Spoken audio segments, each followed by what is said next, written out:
tanggung jawaban moral. Saya mau minta klarifikasi, ini tanggung jawab siapa? Bapak malu nggak sih? Apakah saya dengar permintaan maaf yang benar terjadi? Seolah-olah sekarang.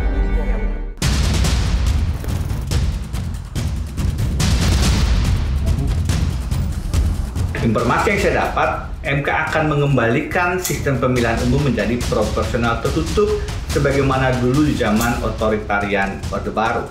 Ini persoalan serius.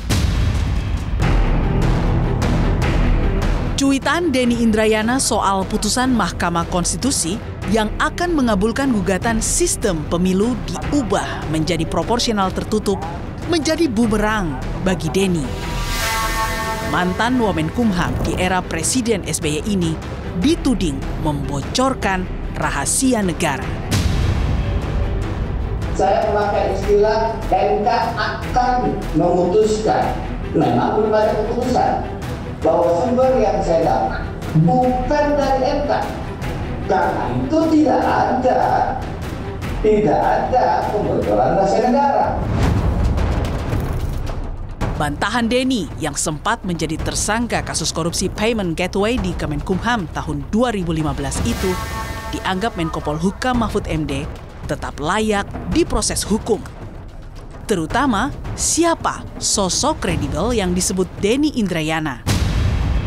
Kredibel itu artinya A1 kalau dalam ilmu intelijen dibahasakan bahasa sosial. Ya, bahasa ilmu sosial. Kalau ilmu A1 itu artinya sangat kredibel, gitu. Pasti dari orang dalam.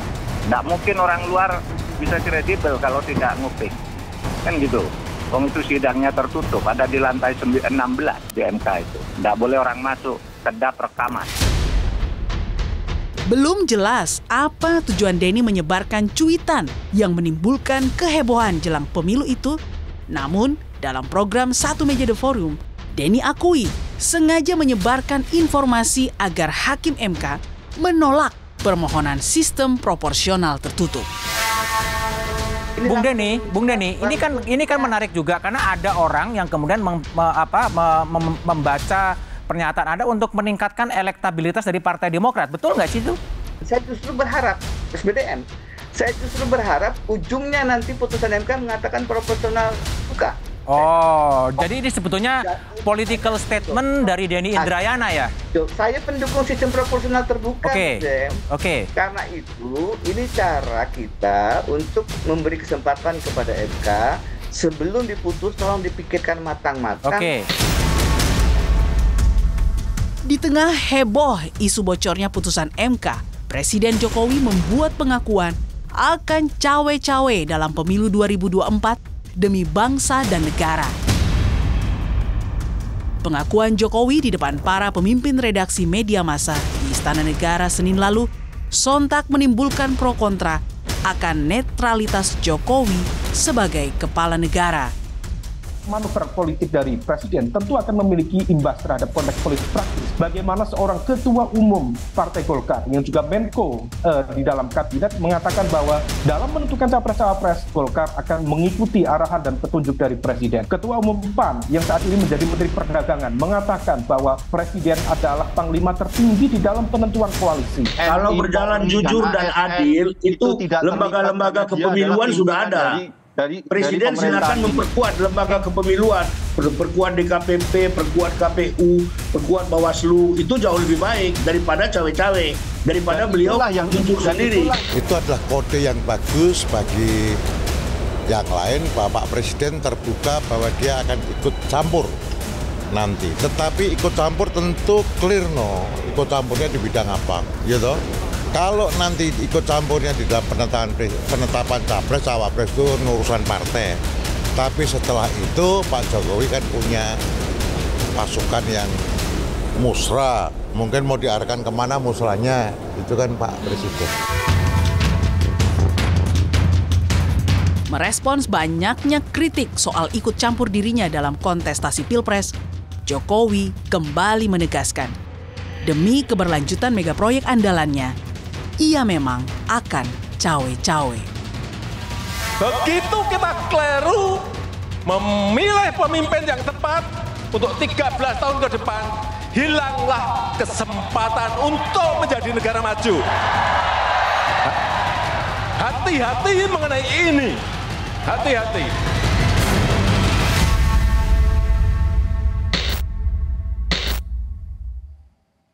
Saya sudah bersama Ketua Mahkamah Konstitusi pertama, yaitu periode 2003 hingga 2008, Profesor Jimli Asyidiki. Prof, terima kasih benar-benar menyempatkan waktu untuk di Rosi. Ambil libur ya. Terima kasih banyak ya, Prof ya.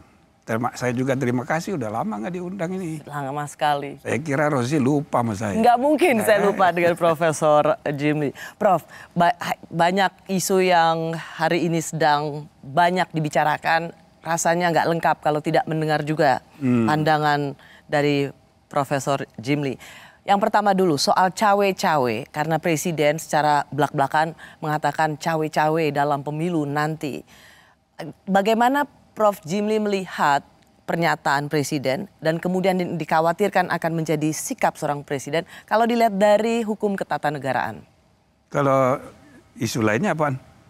Katanya 3. 3 itu. 1, cawe-cawe. 2. Tidak akan netral. Netral. 3. Yang ketiga tapi tidak akan melibatkan TNI Polri. Oh, jadi saya begini kalau menurut saya ya. Kita harus memandang proses ini jangka panjang. Indonesia ini sekarang sudah dikenal sebagai the third largest democracy in the world. Jadi secara kuantitatif kita negara hukum, negara demokrasi ketiga. Kalau negara hukum nomor 4 kalau RRC disebut.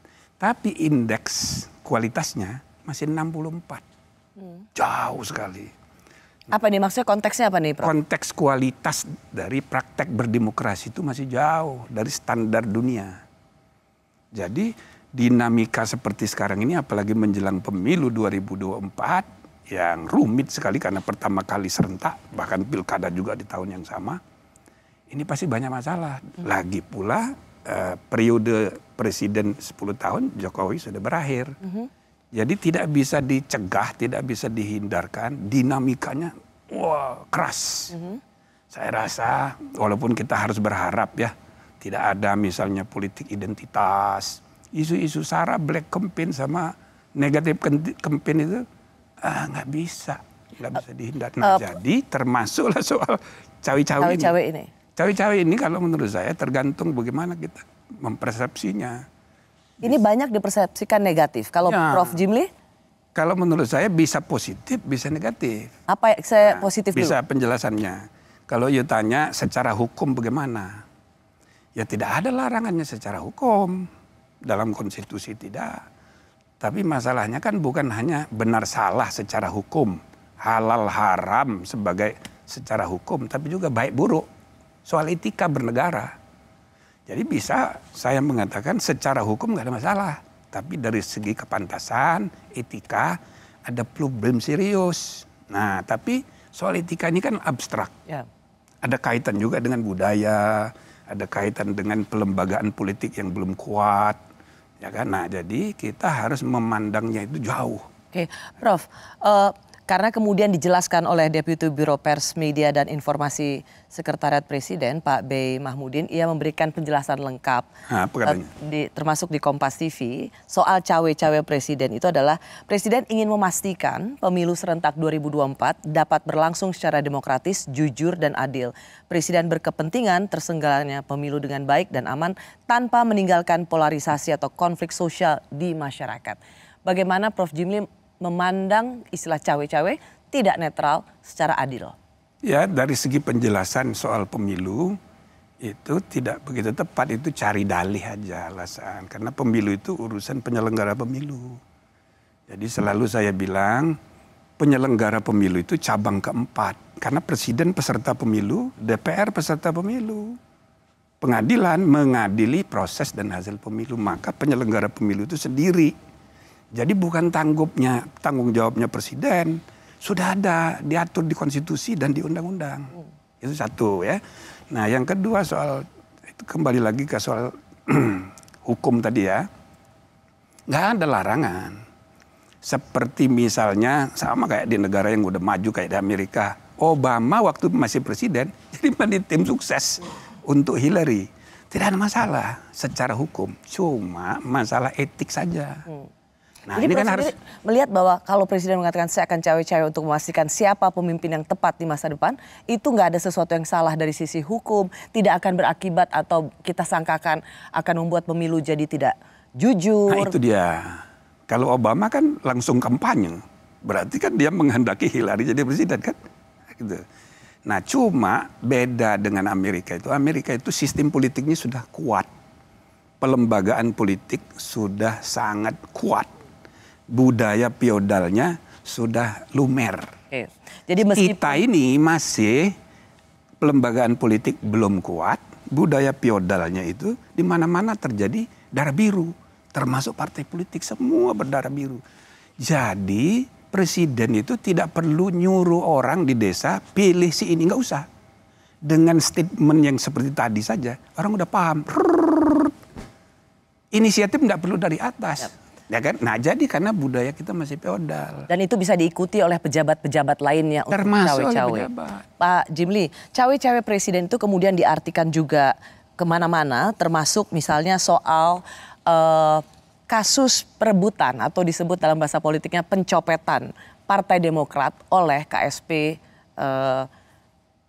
Muldoko. Dan kemudian kalau kita lihat Profesor Denny Indrayana yang juga kemarin men-tweet soal sistem pemilu terbuka tertutup, itu akan kita bahas nanti. Yeah. Tapi masuk ke sini, cawe-cawe presiden yang membiarkan menterinya mengambil alih, mengkudeta partai milik Pak SBY yang sekarang ketumnya adalah putranya itu Mas AHY. Secara teori harusnya ikut campurnya istana dalam pengambil alihan paksa Partai Demokrat juga bisa menjadi pintu masuk pemakzulan Presiden Jokowi. Seberapa kuat pandangan hukum ini? Ya bisa aja kalau dia dengan bersengaja untuk melakukan tindakan yang menyalahi aturan. Kan dia udah bersumpah. Ya, tapi ini memang bisa pintu masuk. Ini masuk akal nggak? Kalau soal pintu masuk sih bisa aja. Saya kan sudah bilang waktu hakim MK dipecat, itu pintu masuk. Kan dia bisa bikin perpu memperpanjang masa jabatan seenaknya. Toh DPR sudah dikuasai, nanti kalau sudah disetujui. Jadi pintu masuknya itu banyak. Banyak. Tapi apa dasarnya Hakim Aswanto diberhentikan? Nah, saya sudah bilang sama Pak Mahfud sebagai Menko. Dasarnya begini nggak boleh. Nah tapi alasannya ini kan sudah dari DPR. Berarti cara berpikirnya sangat formalistik prosedural. Itu bertentangan dengan teori Mahfud sendiri. Keadilan substantif, demokrasi substantif. Kan gitu kan di bukunya dia soal ceramah. Ini sangat prosedural. Alasannya itu oh nggak bisa, ini sudah di DPR. Nah dia politisi sehingga menunggangi. Dia itu siapa? Ya presidennya, karena dia politisi. Coba kalau dia negarawan.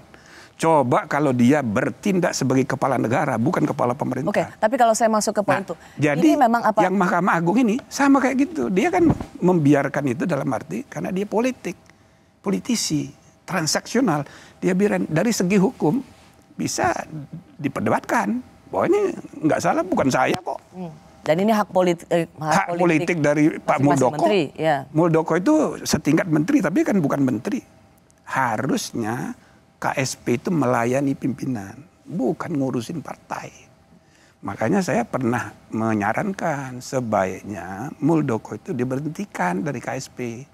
Biar tidak menimbulkan citra yang buruk. Supaya tidak ada prasangka bahwa Presiden mendiamkan, itu termasuk juga sesungguhnya ikut cawe-cawe. Cuman Prof belum menjawab pertanyaan saya. Jadi kalau ini bisa pintu masuk, apa iya urusan yang sebenarnya sudah menang di pengadilan tingkat pertama, kedua, dan sekarang sedang menunggu kasasi. Kalau perkaranya itu enggak bisa, itu kan independence Mahkamah Agung itu. Jadi kalau putusan Mahkamah Agung sudah inkrah, ya Presiden harus ikut.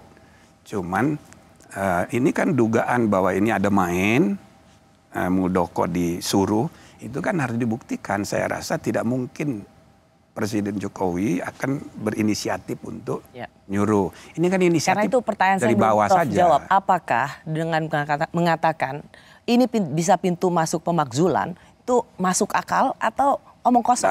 Omong kosong lah itu saya rasa. Ya kan ini kan cara pengacara untuk menekan. Dan itu tradisi yang buruk juga. Ini tradisi yang buruk. Sangat buruk. Karena Prof. Jimli justru melihat ketika diungkit-ungkit soal kasus Demokrat, kasus hukum Demokrat yang sekarang ada di kasasi dan dikait-kaitkan dengan cawe-cawe presiden, ini sesungguhnya sesuatu yang buruk. Menekan pengadilan. Iya, menekan. Ya, ini politisasi. Oke. Prof, saya mau masuk ke topik yang sama tapi dengan pertanyaan selanjutnya. Karena ada ucapan cawe-cawe Presiden Jokowi ini langsung dikaitkan dengan banyak hal. Di antaranya soal isu bocornya keputusan Mahkamah Konstitusi.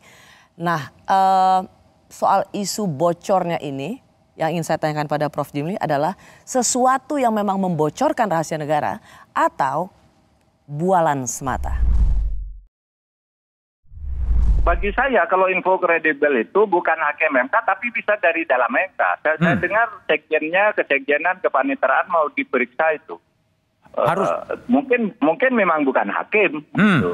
Tapi orang dalam itu kan banyak. Harus dicari kalau ada yang pertama nguping sidang. Dulu pernah saya pecat dulu. Saya sama sekali tidak menyalahkan Denny. Saya kan di situ di Twitter saya tuh supaya dicari itu siapa yang mengaku sebagai A1 gitu. Pasti dari orang dalam.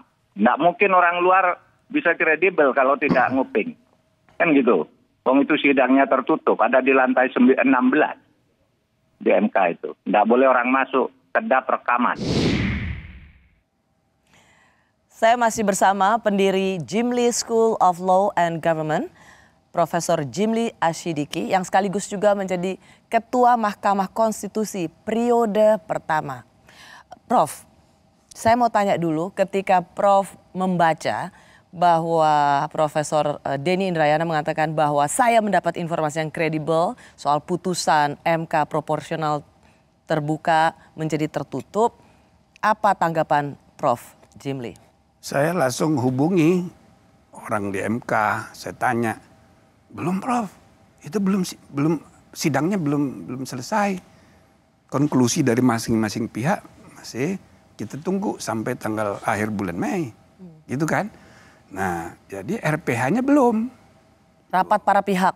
Bukan, RPH itu rapat permusyawaratan hakim sesudah sidang selesai, perdebatan 9 orang, kan gitu.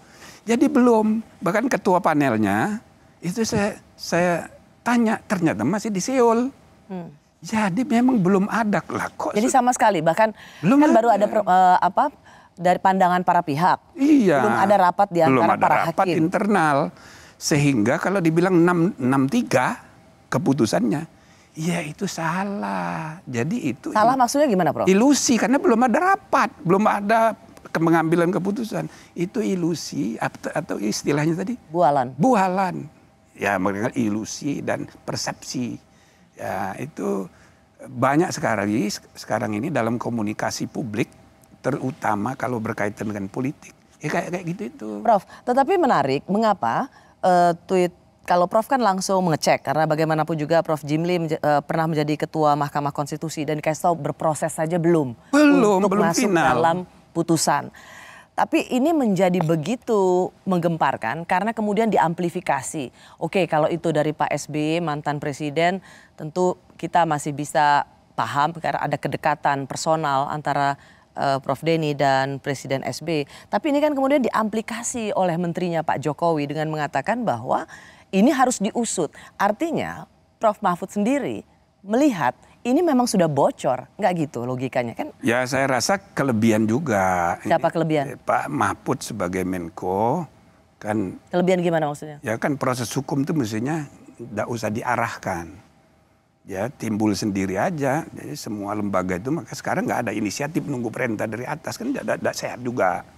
Nggak, maksud saya begini, Prof Mahfud sendiri kan melihat berarti ini ada kebocoran dong kalau ini diusut. Ya maksud saya dia kan Menko, bukan sekedar mantan ketua MK sesudah saya, tapi Menko. Ada rapat dengan Kapolri, jadi kesannya diarahkan penegak hukum. Itu satu hal yang menurut saya ya kurang bijaksana juga. Lagi pula ini akan melebar masalahnya kalau dibawa ke ranah hukum. Nah, maka kalau saya lihat ini soal etika profesional, Ya kan, seorang sekarang ini kan campur aduk. Sorry, Prof. Guru besar, jadi pengacara, jadi politisi juga. Ya kan? Siapa yang dimaksud? Ya banyak sekali. Nah, termasuk Denny ini. Dia guru besar, lalu kemudian advokat dan politikus juga. Ya kan? Maka dia berusaha untuk menekan pengadilan Mahkamah Agung, Mahkamah Konstitusi dengan ya kan informasi-informasi. Berusaha menekan Mahkamah Konstitusi. Iya, kelihatan. Sama seperti menekan Mahkamah Agung untuk memenangkan perkara tidak sehat. Demokrat. Prof, pertanyaan saya begini, kan jadi ada dua. Satu, kalau ini benar informasinya, itu berarti kebocoran sebuah rahasia negara katanya begitu. Dan pantas untuk masuk ranah hukum. Kalau Prof Jimli lihatnya? Ya kalau dibawa ke ranah hukum, itu banyak itu. Bukan hanya soal rahasia, dia menyebarkan berita, itu hoax, bohong. Itu bisa gampang sekali dicari pasalnya. Bisa masuk penjara dia. DI ini bisa masuk penjara. Apalagi kan Pak Mahfud bilang, gampang cari pasalnya. Itu loh. Nah jadi... Sorry Prof, menyebarkan itu kalau tidak, jadi begini, kan kalau ini benar, apakah ini bisa dikategorikan sebagai membocorkan rahasia negara? Nyatanya tidak benar. Seandainya pun itu benar, gitu kan? Saya tweet di Twitter, seandainya pun benar, sebagai lawyer dia tahu bahwa itu rahasia. Karena putusan baru terbuka sesudah diputuskan. Jadi sebagai profesional dia tahu ini rahasia. Kalau dia bocorkan, itu etika profesional sebagai advokat itu bisa dia persoalkan. Hanya etika profesi saja, Prof? Karena itu kalau menurut saya ini solusinya itu etika. Bukan ke ranah hukum? Nggak usah karena jadi panjang ceritanya. Jadi panjang dan ini kan campur aduk. Kalau Prof Jimli melihat ini kena sanksi dari sisi etika profesi. Iya, blacklist. Di blacklist dari berperkara di MK, nggak boleh lagi. Nah, begitu juga kalau pegawai, bisa aja ada pegawai iseng, bisa juga ada pegawai yang, karena mereka mestinya tahu belum ada putusan. Atau membuat analisa-analisa. Kalau itu ketahuan, ya bisa. Kalau terbukti pelanggarnya berat, pecat. Kita mesti tegas gitu loh. Oh jadi Prof Jimli lebih melihat ketegasan itu adalah bukan apa-apa harus dibawa ke ranah hukum, tapi sanksi etika profesi. Misalnya seperti Denny Indrayana yang juga berprofesi sebagai pengacara di Mahkamah Konstitusi, Prof Jimli melihat yang paling efektif adalah di blacklist. Ya. Apa landasan pandangannya, Prof? Dengan Pak Profesor Denny itu dekat, termasuk saya anggap kader. Ya kan, sejak muda dia sering datang ke saya. Tapi apa landasannya kenapa dia tidak boleh berpraktek? Karena, tapi kita mesti tegas. Walaupun teman sendiri, keluarga sendiri, kalau salah ya kita harus tegas. Jadi saya berharap MK itu cepat bertindak. So, kalau enggak, ini terus. Cepat bertindak maksudnya, Prof? Ya harus bersikap. Misalnya kan begini ya. MK itu dalam sejarah belum pernah image-nya itu di bawah Mahkamah Agung, belum pernah. Saya mau ke situ. Tapi maksudnya yang bersikap membuat seorang Denny Indrayana atau advokat lainnya di blacklist dari sidang-sidang MK itu siapa? Ya MK. Rapat RPH MK, kode etiknya dipanggil dikonfrontir antara pihak DI dengan yang disangkakan narasumber. Nah, di sidang. Kan pasti tidak akan majelis kehormatan. Kan pasti nggak akan ketemu, Prof. Kalau dia tidak ketemu, pecat. Kalau dia tidak mau datang, berarti siapa yang dipecat sih, Prof, maksudnya? Iya, pegawai itu kalau dia nggak mau datang. Kalau Denny Indrayana tidak mau datang, dipanggil oleh misalnya majelis kehormatan, ya berarti benar. Nah, langsung di blacklist. Kita mesti tegas. Nah, MK ini jangan sampai makin terpuruk. Saya nggak tega. Kita membuatnya dulu capek. Gitu loh. Nah, jadi ya, sejak 2003, setiap kali ada berita tentang MK, dipuji-puji. Setiap kali ada berita tentang Mahkamah Agung, dimaki-maki. Dulu ya? Dulu begitu. Sampai terakhir sekarang ini, Mahkamah Agung sedang terpuruk sekali. 2 hakim agung ketangkap. Sekretaris yang dulu sudah masuk penjara. Sekretaris yang sekarang sedang bermasalah juga. Tetapi menurut hasil survei, survei Kompas, image public trust-nya MK itu di bawah Mahkamah Agung. Ya. Nah sekarang saya bilang dalam keadaan kayak begitu, tiba-tiba muncul Denny dengan statementnya dia itu. Maka lihat semua partai politik kemarin bicara.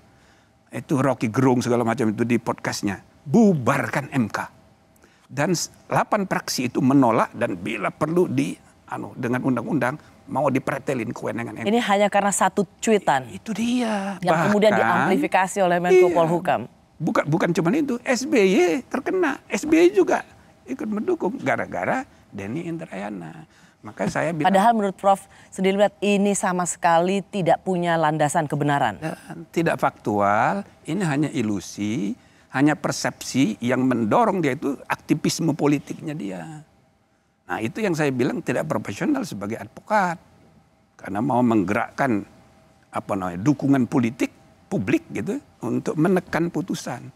Ini tidak sehat untuk membangun kualitas demokrasi dan negara hukum. Nah, jadi saya bilang, Denny dia telepon saya. Ya, yuk hati-hati, jangan kita ini campur aduk antar. Jadi etika profesional kita ini lagi terpuruk sekarang. Jadi ada soal kalaupun itu benar, itu artinya membocorkan. Dan Prof Jimli sendiri ingin tadi mengatakan MK harus bersikap tegas, blacklist advokat yang seperti ini. Atau kalau itu tidak benar, bahkan bohong dia. Menyebar kebohongan, itu bisa jadi tindak pidana. Dan itu bisa dipenjara? Bisa. Gampang cari pasalnya, cuma saran saya nggak usah sampai begitu. Karena ini menjelang pemilu, semua nanti diperpolitisir, orang yang berbeda pendapat langsung dipenjara.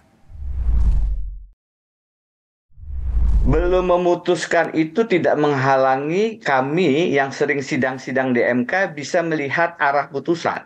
Oke. Prediksi. Tentu antisipasi. Ini cara kita untuk memberi kesempatan kepada MK sebelum diputus tolong dipikirkan matang-matang. Karena ini dampaknya luar biasa. Saya justru ingin ini proporsional terbuka tetap dipertahankan. Itu secara logika bagi saya orang yang pernah berada dalam posisi sebagai hakim konstitusi.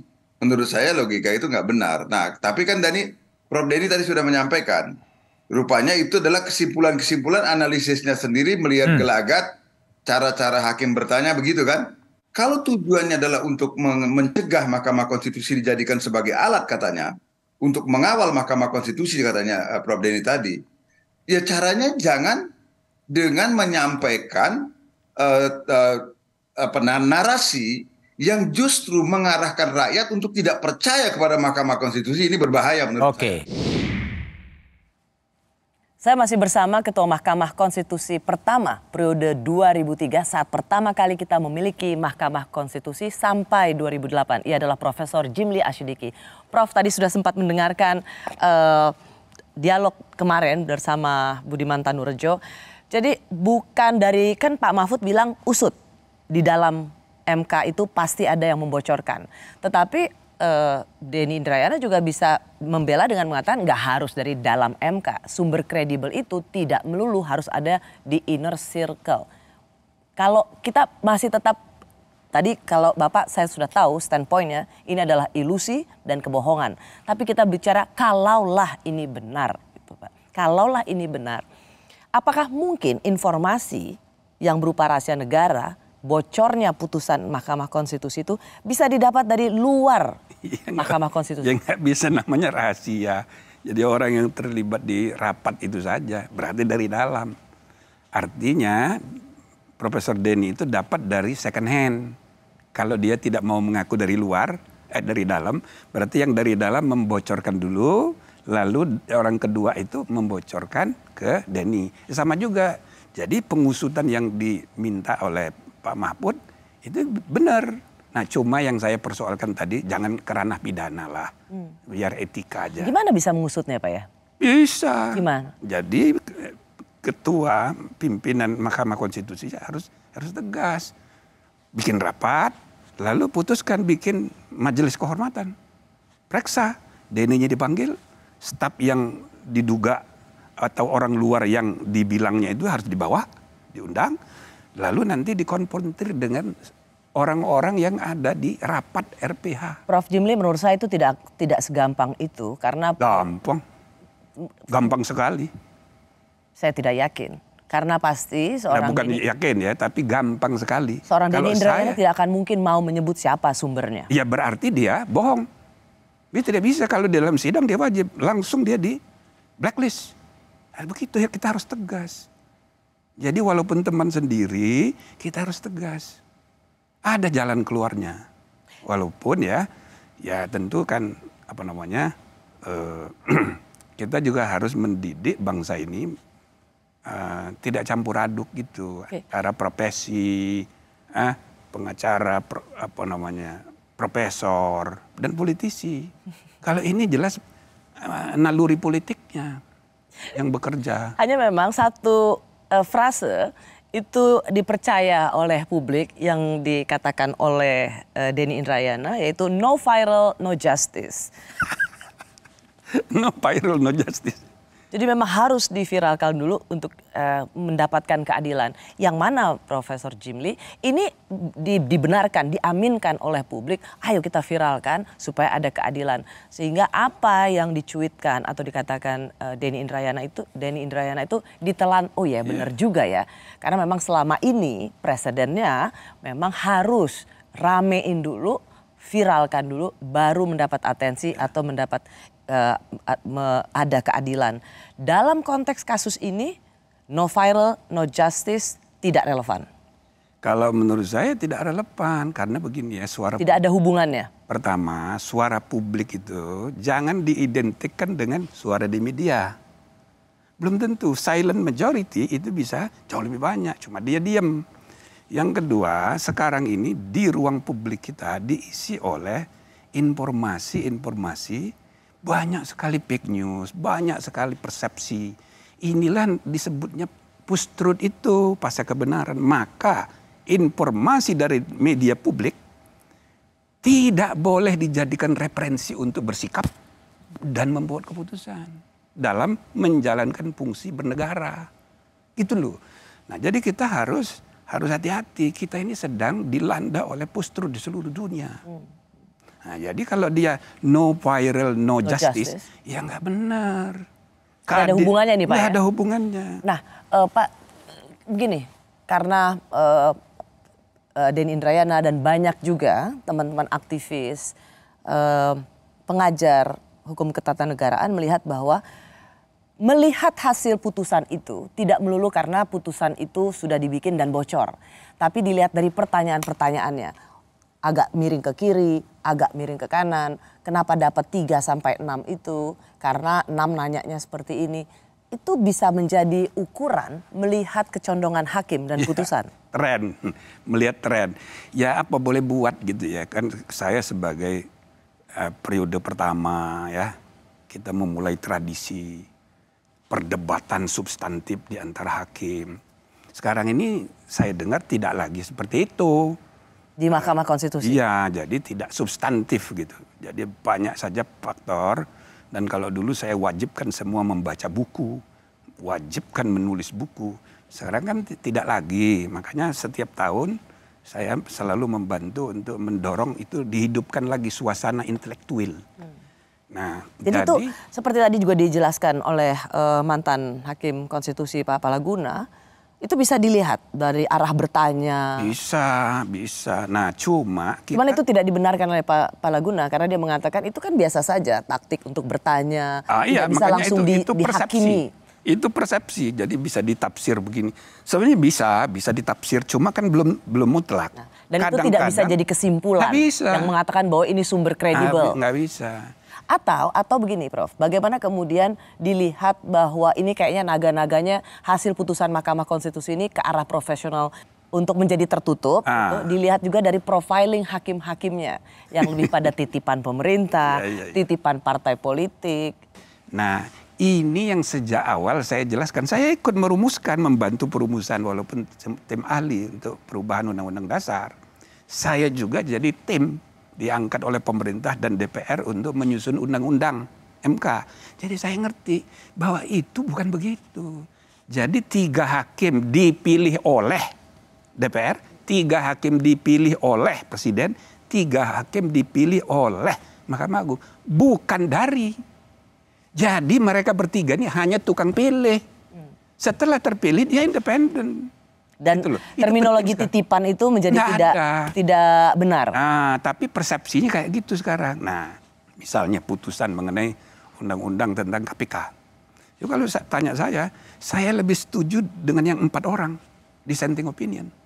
Alasannya diskriminasi. Apanya yang diskriminasi?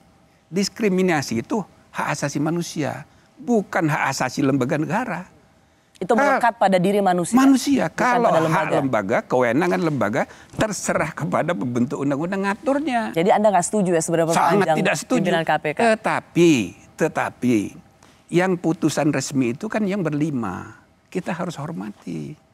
Itu tradisi untuk menghormati putusan pengadilan sama dengan keadilan itu sendiri. Ya sudah, kita kan mana ada orang putusan pengadilan puas semua orang, tidak ada. Harus kita terima. Satu lagi Prof, karena kemarin ramai-ramai partai-partai yang ada di parlemen itu konferensi pers. Bahkan mereka memberikan sinyal kalau Mahkamah Konstitusi sampai membuat putusan menjadikan sistem pemilu ini tertutup, bukan terbuka seperti yang kita lakukan sebelumnya, maka mereka akan mengevaluasi Mahkamah Konstitusi termasuk anggaran.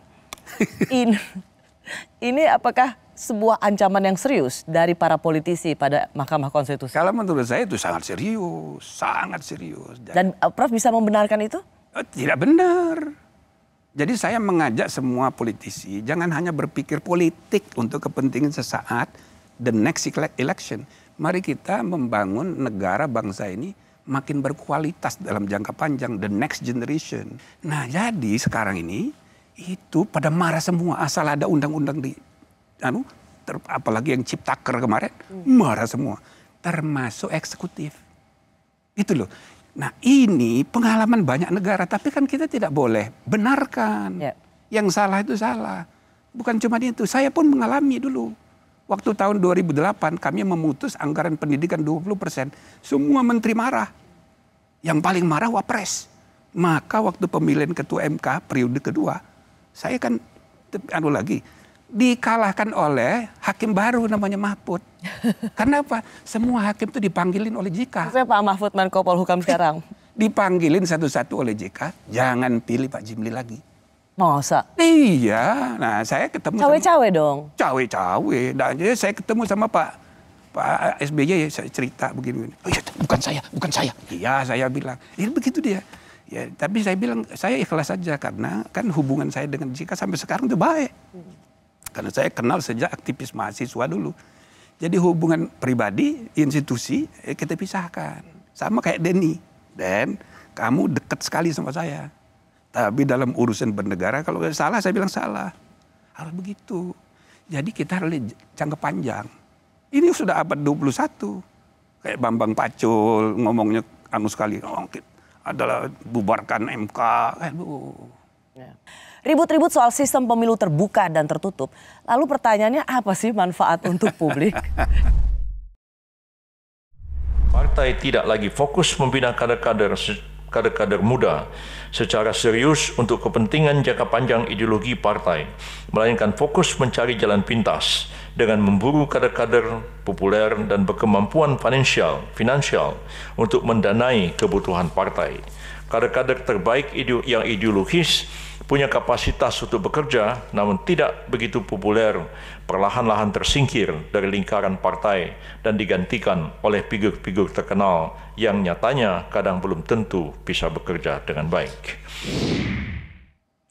Masih bersama saya mantan Ketua Mahkamah Konstitusi, Profesor Jimli Asyidiki, yang juga pernah menjabat anggota DPD DKI Jakarta periode 2019-2024. Pak Jimli, sebenarnya apa untungnya terbuka tertutup? Kenapa partai politik heboh sekali dan ribut sekali?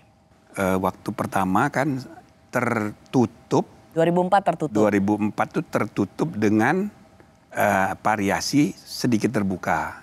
Oke. Nah 2009, 7 hari menjelang pemilu waktu itu diubah putusan MK juga. Jadi ada ketidakadilan yang timbul dalam pengalaman 2024. Ada caleg yang nomornya di bawah. 2004 itu suara yang nusuknya banyak. sedangkan yang nomor 1 sedikit. Ya, tapi oleh partai diputuskan yang nomor 1 menduduki kursi. Jadi ada ketidakadilan dan itu bisa bukan hanya ketidakadilan tapi aspirasi rakyat yang berdaulat itu tidak tersalur. Maka atas dasar itulah MK membuat putusan. Ya, jadi terbuka. Supaya ada faktor partai politik juga. Ya. Tapi siapa yang dipilih oleh rakyat, nama tertentu itu, meskipun dia nomor urutnya, nomor urut paling ekor, kalau dia dipilih, dia bisa dia yang dipilih. Nah, sorry Pak. Tapi orang selalu melihat bahwa sistem pemilu, banyak ahli mengatakan sistem pemilu itu adalah open legal policy atau kebijakan hukum terbuka yang itu harusnya diserahkan pada pembuat undang-undang, legislatif dan eksekutif. Jadi sebenarnya open legal policy seperti sistem pemilu ini bisa nggak diuji oleh Mahkamah Konstitusi? Kan terbukti kita sudah punya presiden bahwa ini pernah juga diuji di Mahkamah Konstitusi tahun 2008. Ya, tapi itu bukan open legal policy. Ini policy konstitusional bahwa keadilan aspirasi rakyat itu harus diutamakan. Pemilu hanya mekanisme cara. Jadi nggak bisa dibiarkan kalau misalnya bertentangan dengan konstitusi, nggak boleh. Artinya sebenarnya saat ini sistem pemilu di Mahkamah Konstitusi masih bisa diuji. Karena menurut Profesor Jimli Asyidiki ini ini tetap bisa menjadi kewenangan Mahkamah Konstitusi. Bukan milik pembuat undang-undang, DPR dan eksekutif. Betul. Masih bisa diuji di Mahkamah Konstitusi. Bisa. Prinsipnya nibis in idem, ya. Jadi kalau perkara itu sudah pernah diuji, tidak boleh lagi diuji. Tetapi kita buat pengecualian, kecuali kalau argumentasinya berubah. Gitu loh. Jadi bisa aja. Apa yang berubah kali ini? Nah, yang berubah itu seperti yang tadi dijelaskan oleh Pak Yusril tuh sebagai ketua umum partai.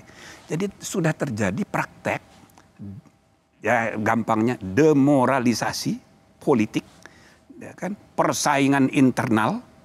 Ya, antar caleg di satu partai, lalu kemudian politik uang merajalela, yang penting popularitas dan uang, kapasitas nomor 2. Akibatnya para pemimpin kita banyak yang pop, muda-muda, bentukan pasar ekonomi politik, tapi belum tentu punya kapasitas, nggak ngerti masalah, tapi kuasa. Ini kan berbahaya. Sekaligus juga ada problem pelembagaan partai. Partai ini kan harus diperkuat.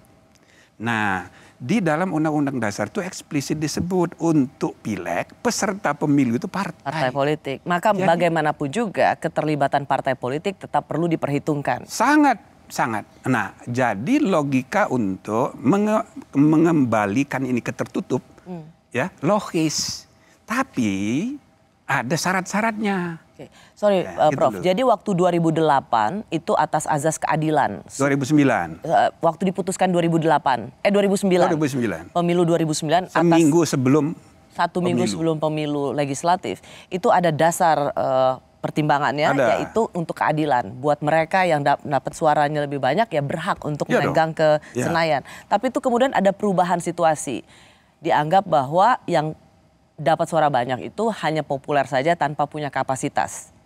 Dan itu membuat demokrasi mengalami demoralisasi yang kalau dipertimbangkan ini berbahaya. Oke.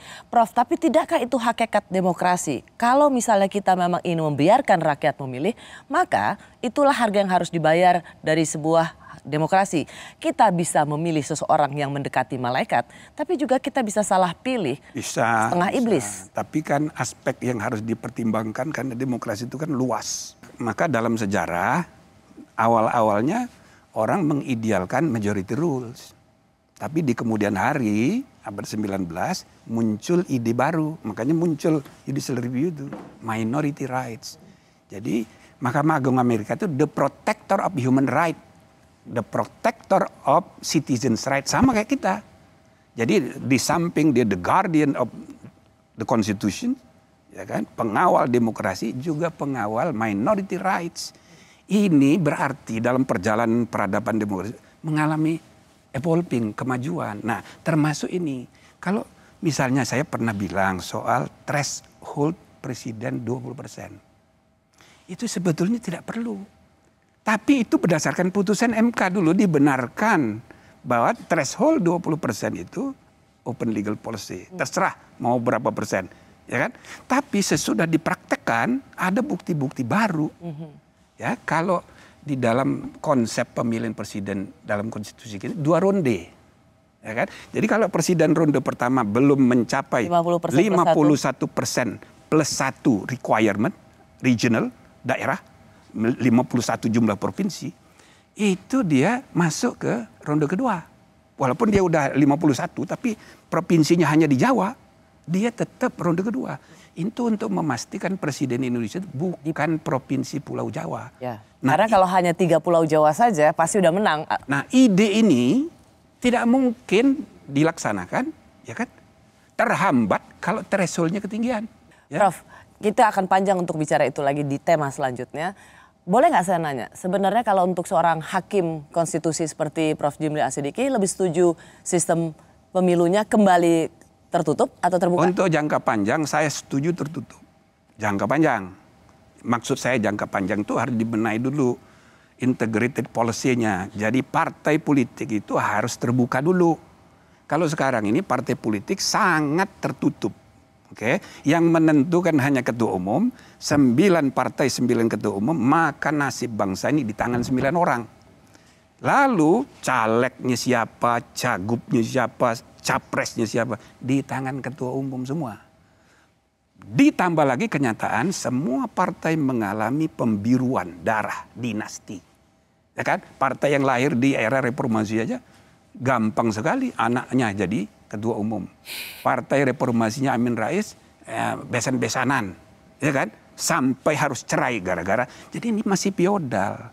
Nah, jadi ya kita harus benahi ini ya, ke depan untuk membangun modernisasi partai politik dan pelembagaan politik yang apa namanya, yang kuat, tidak seperti sekarang yang terbuka, inklusif. Jadi kalau calon-calon nomor urut itu bukan ditentukan satu orang, misalnya ada preliminary election di antara partai itu sendiri. Iya, internal. Siapa lalu ada konvensi daerah untuk menjadi gubernur, konvensi nasional untuk capres. Jangan kayak sekarang petugas partai itu persis kalimatnya Megawati itu bukan hanya dari Megawati, itu praktek di semua partai. Kan gitu. Nah, jadi selama partainya kayak begini, nggak bisa tertutup, malah berbahaya. Ya. Gitu kira-kira. Oke. Kalau memang itu diputuskan tertutup, memang akan chaos. Kalau misalnya akan diputus kayak begitu, misalnya, itu harus diberlakukan untuk 2029, bukan sekarang. Oke. Nanti bikin kacau. Tapi 2008 bisa 8 hari sebelum pemilu nggak chaos? Iya, tapi sekarang ini ada pemilu serentak. Ada fakta-fakta yang berbeda dibanding 2008. Pemilu serentaknya jadi banyak sekali. Pemilu serentak pertama, pemilu pilkadanya tahun besok juga.